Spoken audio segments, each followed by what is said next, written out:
Hello friends, எல்லாருக்கும் வணக்கம். இன்றைக்கி நாம் ட்ரெயின் ட்ராவல் அப்போ இப்போ 2 டேஸ் 3 டேஸ்லாம் போகிறோம் அப்படின்னா நம்ம எந்த மாதிரியான ஃபுட்லாம் ப்ரிப்பேர் பண்ணி கொண்டு போகலாம்.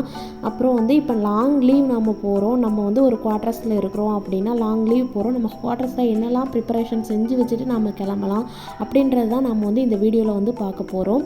நம்ம ஃபுட் ப்ரிப்பேர் பண்ணும்போது எவ்வளோ குயிக்காக பண்ணலாம், எந்த மாதிரியெல்லாம் நம்ம செய்யலாம் அப்படின்ற டிப்ஸும் இந்த வீடியோவில் இருக்கும். வீடியோ ஸ்கிப் பண்ணாமல் பாருங்கள். இப்போ நாம் வாங்க வீடியோக்குள்ளே போகலாம். ஃபஸ்ட்டு நாம் சமையல் செய்யும்போது நமக்கு தேவையான திங்ஸ் காய்கறியாக இருக்கட்டும், எதாக இருக்கட்டும், அதை நம்ம ஃபர்ஸ்ட்டு எல்லாத்தையும் எடுத்து முன்னாடியே வச்சிடணும்.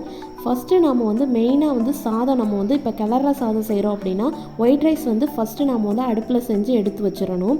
இப்போ நான் லெமன் ரைஸ் செய்யணும், அதுக்கு எனக்கு வெள்ளை சாதம் தேவை. அதுக்காக நான் குக்கரில் இப்போ ஒயிட் ரைஸ் வேக வச்சுட்டேன். இப்போ நாம் நெக்ஸ்ட்டு லெமன் ரசம் செய்ய ஆரம்பிச்சிடலாம்.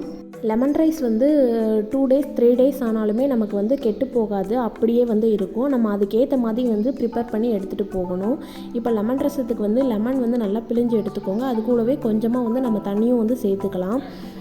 நான் இன்றைக்கி லெமன் சாதம், தக்காளி சாதம், டொமேட்டோ சட்னி, சப்பாத்தி, உருளைக்கிழங்கு வறுவல் இதெல்லாம் ப்ரிப்பேர் பண்ணி எடுத்து வச்சுருக்கிறேன். இப்போ நாம் ஒவ்வொரு டிஷ்ஷையும் வேகமாக செய்யணும். ஏன்னா எனக்கு மதியம் ட்ரெயின், நான் மார்னிங் ஒரு 10 o'clockலேருந்து சமைக்க ஆரம்பிச்சிருக்கேன். எனக்கு ஒரு 2 hours தான் சமைக்கிறதுக்கு டைம். அதுக்குள்ளே நம்ம இந்த டிஷ் எல்லாமே பண்ணணும். அதுக்கான ப்ரிப்பரேஷனை நம்ம முதலே செஞ்சு வச்சுக்கிட்டோம் அப்படின்னா நமக்கு செய்கிறது ரொம்பவே ஈஸியாகிடும். இப்போ பாருங்கள், நான் வெள்ளை சாதம் வேக வச்சுட்டேன். இப்போ லெமன் ரைஸுக்கும் ரெடி ஆகிடுச்சு லெமன் ரசம். இப்போ லெமன் ரசம் கொதிக்கிறதுக்குள்ளே நாம் அடுத்த டிஷ் செய்கிறதுக்கு தேவையான ப்ரிப்பரேஷன் எல்லாம் செய்யணும். இப்போ லெமன் ரசம் கொதித்ததுக்கு அப்புறமா நம்ம ஆஃப் பண்ணிவிட்டு கொஞ்சமாக உப்பு சேர்த்துக்கலாம். இப்போ நான் நெக்ஸ்ட்டு உருளைக்கிழங்கு வறுவலுக்கு தோல் சீவி எடுத்து வச்சிட்ருக்கேன்.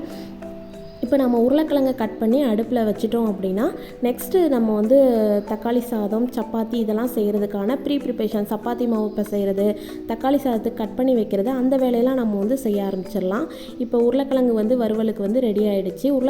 உருளைக்கிழங்கு வறுவலுக்கு நான் மிளகாய்த்தூளும் குழம்பு மசாலாத்தூளும் சேர்த்து கொஞ்சமாக உப்பு சேர்த்து நல்லா ரெடி பண்ணி வச்சுட்டேன். அங்கே உருளைக்கிழங்கு வேகிறதுக்குள்ளே நான் சப்பாத்திக்கு மாவு பிசைஞ்சு எடுத்து வச்சுட்டேன். அதே மாதிரி தக்காளி சாதத்துக்கும் நான் கட் பண்ணி எடுத்து வச்சுட்டேன். இப்போ நான் நெக்ஸ்ட்டு தக்காளி சாதம் செய்ய போகிறேன். தக்காளி சாதத்தை நான் அடுப்பில் கூட்டி வச்சுட்டேன் அப்படின்னா நெக்ஸ்ட்டு சைட் பை சைடாக சப்பாத்தியும் போட்டு முடிச்சிடலாம். நம்மளோட பெரிய வேலையெல்லாம் முடிஞ்சிடும். லாஸ்ட்டாக நம்ம தக்காளி சட்னி மட்டும் செஞ்சால் போதும். இப்போ தக்காளி சாதத்தில் நான் கொஞ்சமாக பச்சை பட்டாணியும் சேர்த்து செய்கிறேன். கொஞ்சமாக கஸ்தூரி மேத்தி சேர்த்து செஞ்சோம் அப்படின்னா நமக்கு சாப்பிடும்போது நல்லா டேஸ்ட்டாகவும் இருக்கும், நல்லா மணமாகவும் இருக்கும். இப்போ நம்ம நல்லா குழையாமல் செய்கிறதுக்கு அரிசியை ஊற வச்சுட்டு 1 கப் அரிசினா 2 கப் தண்ணி சேர்த்து நாம் வைக்கணும். கேஸ் ஃபுல்லாக போனதுக்கப்புறம் தான் நம்ம ஓப்பன் பண்ணி பார்க்கணும். இப்போ தக்காளி சாதம் வச்சதுக்கப்புறமா நான் சப்பாத்தியும் ஒரு பக்கத்தில் போட்டு எடுத்துட்டேன். தக்காளி சாதத்தை இறக்கிட்டு டொமேட்டோ சட்னியும் ரெடி பண்ணிட்டேன். அவ்வளோதான், என்னோடய வேலையெல்லாம் முடிஞ்சது. பாருங்கள், தக்காளி சாதம் நல்லா கேஸ் போயிடுச்சு, சூப்பராக ரெடி ஆகிடுச்சு. உருளைக்கிழங்கு வறுவல், சப்பாத்தி, லெமன் ரசம், சாதத்தையும் நான் ஆறுறதுக்கு எடுத்து வச்சுட்டேன், ஆறிடுச்சு. இப்போ நம்ம லெமன் ரசம் கலந்து எடுத்துக்கலாம். லெமன் சாதம் செய்யும்போது நம்மளோட சாதம் ரொம்ப சூடாக இருக்கக்கூடாது, கொஞ்சம் வெதுவெதுப்பாக இருந்தால் கூட ஓகே தான். ரொம்ப சூடாக இருக்கும்போது கலந்து வைக்கக்கூடாது. ஏன்னா நம்ம 2 டேஸ்க்கு ப்ரிப்பேர் பண்ணி இதை எடுத்துகிட்டு போகிறோம். இப்போ நல்லா பாருங்கள், ஆறுனதுக்கப்புறம் கலந்தால் தான் இந்த மாதிரி சாதம் உதிரி உதிரியாக இருக்கும். நம்ம சூடோடு கலந்தோம் அப்படின்னா நல்லா குழஞ்ச மாதிரி ஆகிடும். பாருங்கள், நம்மளோட டொமேட்டோ சட்னி அரைக்கும் போது கொஞ்சம் கூட தண்ணி சேர்க்காமல் அப்படியே நம்ம அரைச்சி எடுத்து வைக்கணும். இப்போ எல்லாத்தையும் பேக் பண்ணியாச்சு. அவ்வளோதான். சப்பாத்தி இந்த மாதிரி அலுமினியம் ஃபாயில் கவரில் நான் எடுத்துக்கிற போகிறேன். இப்போ எல்லா வேலையும் முடிச்சுட்டு ஃபைனலாக நம்மளோட பெரிய வேலை அடுப்பு கவுண்டர் டாப்பை க்ளீன் பண்ணுறது தான்.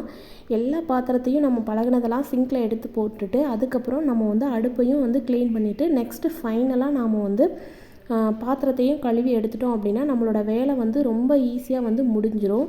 நம்ம இது எல்லாமே செய்கிறதுக்கு நமக்கு 2 hours தான் ஆகும். ஏன்னா நம்மளோட ப்ரிப்பரேஷன் ரொம்ப முக்கியம். நீங்கள் முந்தின நாளே நம்ம என்ன டிஷ் செய்யணும் அப்படின்றத ப்ரிப்பேர் பண்ணி அதுக்கு தேவையான திங்ஸ் எல்லாம் நீங்கள் நைட்டே எடுத்து வச்சிட்டிங்க அப்படின்னா உங்களோட வேலை வேகமாக முடிஞ்சிடும். கிச்சனை அடுப்பை மெயினாக நம்ம நல்லபடியாக க்ளீன் பண்ணி வச்சிடணும். ஏன்னா நம்ம லீவ் முடிஞ்சு வரும்போது அது கரையாக மாறிடும். அதனால் நல்லா சுத்தமாக க்ளீன் பண்ணி எண்ணெய் பிசுக்கு இல்லாமல் க்ளீன் பண்ணி எடுத்துடணும். பாருங்கள் எல்லா வேலையும் முடிஞ்சிருச்சு. சிங்க்கும் பாத்திரம் எல்லாம் கழுவி எடுத்துட்டேன். ஃபைனலாக வந்து தண்ணி வந்து குழந்தைங்க கொண்டு போகிறோம் அப்படின்னா அவங்களுக்குள்ள பாட்டில், நம்மளுடைய வாட்டர் பாட்டில் எல்லாத்தையும் வந்து தண்ணி வந்து ஃபைனலாக நம்ம வந்து அடைச்சி எடுத்துக்கலாம். அதுக்கு தேவையானதையும் எடுத்து வச்சுட்டேன். இப்போ பாத்திரம் எல்லாம் கவுத்தி நல்லா ஈரம் இல்லாமல் ஈரம்லாம் வடிஞ்சதுக்கப்புறமா எடுத்து வைக்கணும். நம்ம வந்து கிச்சனில் மிக்ஸி அப்புறம் வந்து கரண்ட் அடுப்பெல்லாம் வச்சுருந்தீங்க அப்படின்னா அதை வந்து அன்ப்ளக் பண்ணி வைக்கணும். மிக்ஸியை நல்லா சுத்தமாக தொடச்சி வச்சிடணும். நான் வந்து முந்தின நாளே ஃப்ரிட்ஜை வந்து க்ளீன் பண்ணி நல்லா வந்து காய வச்சுட்டு தான் க்ளோஸ் பண்ணியிருக்கேன். நீங்கள் போகிற அன்னைக்கு க்ளீன் பண்ணிங்க அப்படின்னா உங்களுக்கு வந்து அதை ட்ரை பண்ண நேரம் இருக்காது. அதனால் நீங்கள் அப்படியே க்ளோஸ் பண்ணிவிட்டு போனீங்கனாலும் ஃபங்கஸ் வந்து ஃபார்ம் ஆகிடும். இப்போ விண்டோஸ் எல்லாத்தையும் நல்லா வந்து க்ளோஸ் பண்ணிடணும். இல்லை அப்படின்னா நம்ம வரும்போது நம்மளோட குவார்ட்டர்ஸே ரொம்ப தூசியாக அழுக்காக இருக்க மாதிரி இருக்கும். அப்புறம் வந்து செப்பல் ஸ்டாண்டெல்லாம் வெளியில் இருந்தால் அதையும் நம்ம வந்து உள்ளே எடுத்து வச்சிடணும். இப்போ நம்மளோட பேக்கிங் எல்லாமே கரெக்டாக இருக்கா அப்படின்றதை நாம் வந்து செக் பண்ணிக்கணும். கபோர்டு எல்லாமே வந்து நம்ம வெளியில் வந்து மேக்ஸிமம் எந்த திங்ஸும் இல்லாமல் கபோர்டு உள்ளே வந்து போட்டு வச்சிட்டோம் அப்படின்னா பல்லி, கரப்பான் பூச்சி இந்த மாதிரி எதுவுமே வராது.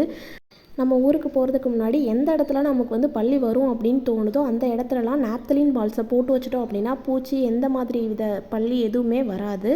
நெக்ஸ்ட்டு வந்து நம்ம வந்து எல்லா ரூம்லேயும் லைட்டு, ஃபேனு இந்த மாதிரி இருந்தால் அப்படின்னா நம்ம வந்து எல்லாத்தையும் ஸ்விட்ச் ஆஃப் பண்ணிடணும். லாஸ்ட்டாக நம்ம போகும்போது மெயினையுமே நம்ம வந்து இறக்கி விட்டுட்டோம் அப்படின்னா நமக்கு எந்த ஒரு பிரச்சனையும் இருக்காது. கிச்சனில் வந்து கேஸ் ஸ்டவ்வை வந்து நம்ம வந்து கீழே வந்து ஆஃப் பண்ணிடணும் மெயினாக.